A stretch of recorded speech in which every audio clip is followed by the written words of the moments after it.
آپ جانتے ہیں یہ بہت سیاسی معاملہ ہے. دوسرے لوگوں نے ایسے کام کیے ہیں جو بدتر ہیں. کلنٹن کو دیکھیں اور جو انہوں نے وائٹ ہاؤس میں کیا. ہاں، ہم سب کو اپنے اعمال کا جواب دہ ہونا چاہیے. اس سے کوئی فرق نہیں پڑتا کہ ہم کون ہیں.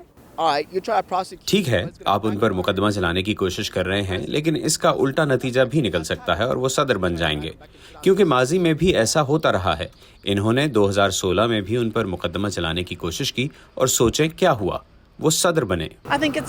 میرے خیال میں یہ ایک منصفانہ ٹرائل ہے. اس سے مجھے یہ محسوس ہوتا ہے کہ انہوں نے جو بھی کام کیے ہیں، تمام بدعنوانی اور تمام بدعنوان کام جو انہوں نے کیے ہیں، آخرکار ایک پورن سٹار کو دی جانے والی رقم کے معاملے میں چھوٹے سے تکنیکی مسئلے پر پکڑے جائیں گے. میری رائے میں یہ شاید ڈیموکریٹس کے خلاف کام کرے گا. مجھے لگتا ہے کہ اس سے ان کے حامی یکجا ہوں گے. یہ بہت خوبصورت ملک ہے. میری سمجھ میں یہ نہیں آتا کہ یہ ملک ٹرمپ جیسے مردوں کو کیسے منتخب کرتا ہے. یہ کوئی بڑی بات نہیں ہے. امریکہ کے صدر نے کچھ غلط کیا. اگر یہ آپ یا میں ہوں تو ہم پر فرد جرم عائد کی جائے گی.